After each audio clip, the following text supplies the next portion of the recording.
اس سے زیادہ tension tension tension tension tension آخرت کی ہے. ہمارے ایک دوست نے پراپرٹی لی, اس کے ساتھ ہی قبرستان بھی ہے, تو بار بار وہاں کھڑے ہو کے بول رہے ہیں کہ یار دیکھو, میں ان سے کہہ رہا تھا, ان کو ڈرا رہا تھا. میں نے کہا آپ اپنا پلاٹ دیکھ دیکھ کے خوش ہوتے رہتے ہو, اصل پلاٹ تو یہ ہے, یہاں ہے, تھوڑے دنوں میں کدھر آنا ہے, ادھر آنا ہے. میں نے کہا یہاں آپ جو پلاٹ لیا اس پہ مکان بناؤ گے 10 15 20 سال کی کہانی ہے آپ کی, اس سے زیادہ کی مجھے سفید بال دیکھ کے لگ رہا ہے کہ ہوگی نہیں. اور یہاں 20,000 25,000 30,000 پتہ نہیں کتنا رہنا پڑے. تو جب اپنی پراپرٹی کو دیکھنے جاؤ, ساتھ میں یہ قبرستان پہ تھوڑی دیر کھڑے ہو کر دیکھ لیا کرو کہ یار آنا کہاں ہے, ادھر ہی. تو اتنا زیادہ خوش ہونے کی بالکل بھی ضرورت نہیں ہے.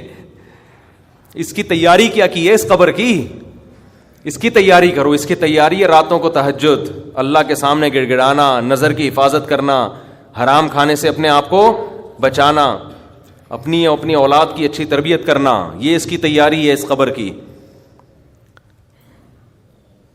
ذکر کرنا. دیکھو یہ جو ہم ذکر کرتے ہیں نا, لا الہ الا اللہ یا سبحان اللہ والحمد للہ, یہ ہلکے کلمات نہیں ہیں. لوگ اس کو ہلکا سمجھ رہے ہوتے ہیں نا, کہ کوئی تسبیح پکڑ کے لا الہ الا اللہ اللہ اللہ کر رہا ہے بیٹھ کے, کیا کر رہا ہے, ٹائم ویسٹنگ معاذ اللہ. اللہ کو سب سے زیادہ یہ عمل محبوب ہے کہ میرا تذکرہ کر رہا ہے. ہم جب دنیا کا تذکرہ کرتے ہیں, پراپرٹی وہاں چلی گئی, ابے تجھے پتا ہے وہ بھی ہاتھ سے نکل گئی پراپرٹی, اور یہ بھی ہو گیا اور وہ بھی ہو گیا, ابے تجھے پتا ہے آج کل کون سا بزنس چل رہا ہے. صبح و شام دنیا دنیا دنیا جو کرتے ہیں نا, اس میں ہمیں دلچسپی ہے, اللہ کو کوئی دلچسپی نہیں ہے. یہ فنا ہونے والی چیز ہے. اور اگر ہم زبان سے لا الہ الا اللہ اللہ اکبر شروع کر دیں تو اس میں ہمیں دلچسپی نہیں ہے, لیکن اللہ کو اس میں بہت دلچسپی ہے. نبی صلی اللہ علیہ وسلم نے فرمایا اللہ کے ذکر کے علاوہ سب کچھ اس دنیا میں باطل ہے, سب کچھ باطل ہے. دنیا کا تذکرہ بھی اللہ کے لیے ہو تو اچھا ہے. آپ پراپرٹی بھی لے رہے ہیں تو یار اللہ کے لیے لے رہا ہوں میں, کہ اللہ کا حکم ہے کہ سب اڑاؤ نہیں, کچھ اگر اللہ نے وسائل دیے تو کچھ بچا لو اولاد کے لیے, تو اللہ کا حکم ہے تو یہ ذکر بن جائے گا. لیکن ہمارے ایسا نہیں ہے ہمارا مزاج.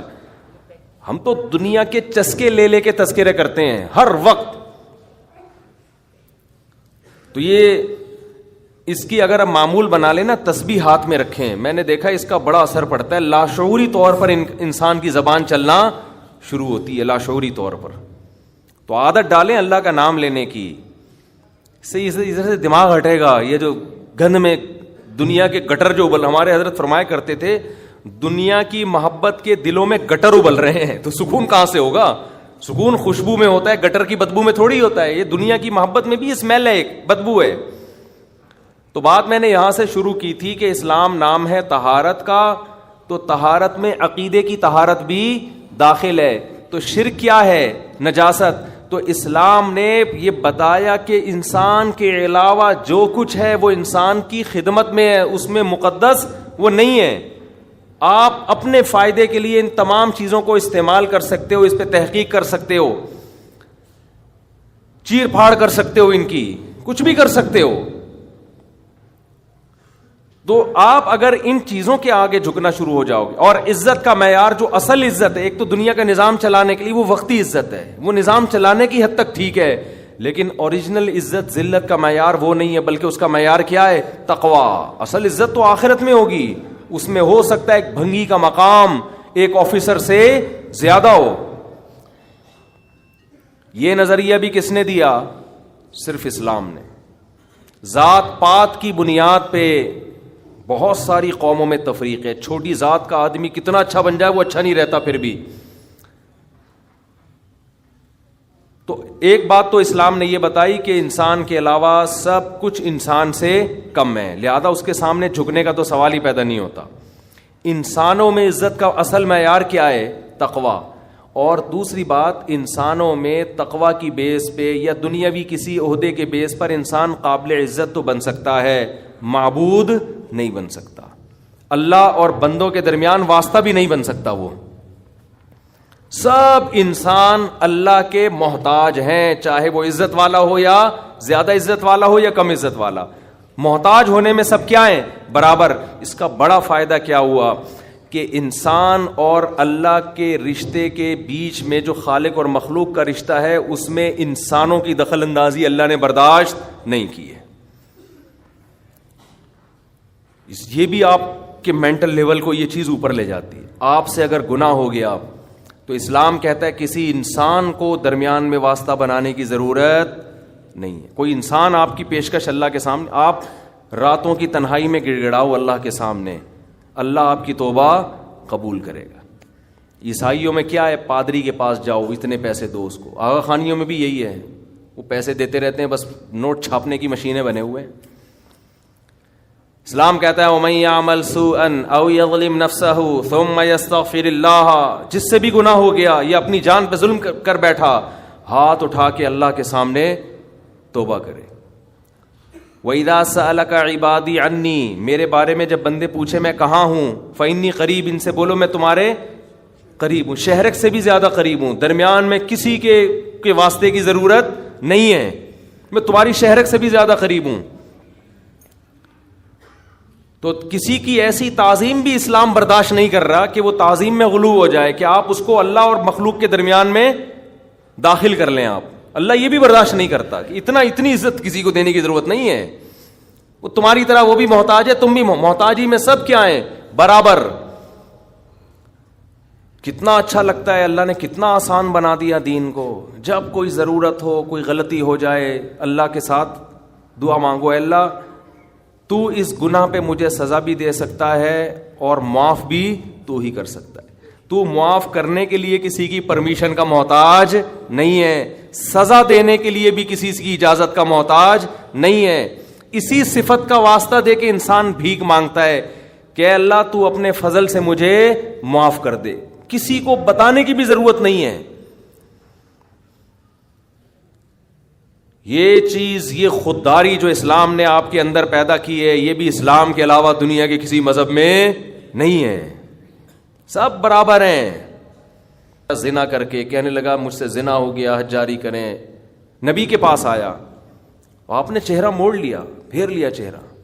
کیا مطلب؟ اشارہ تھا کہ اگر ہوا ہے تو اللہ کے ساتھ جا کے توبہ کرو, مجھے کیوں بتا رہے ہو.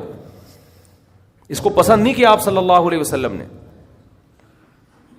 آج پیر صاحب بہت سے علاقوں میں ایسے بنے ہوئے ہیں کہ یہ ہمیں بخشوائیں گے, ان کو بکرے دو, ان کو چڑھاوے دو, ان کو نذرانے دو, ان کو دمبے کھلاؤ, یہ ان کے کندھوں پہ ہم پل صراط پہ پار ہو کے جائیں گے. یہ پیر خود نہیں بچے گا, تمہیں کہاں سے بچائے گا. اس کی حرکتیں دیکھو تم, جو اس طرح کی حرکت, جو انسانوں کو اللہ سے ملانے کے بجائے اپنے آپ نیک بندہ نہیں ہو سکتا.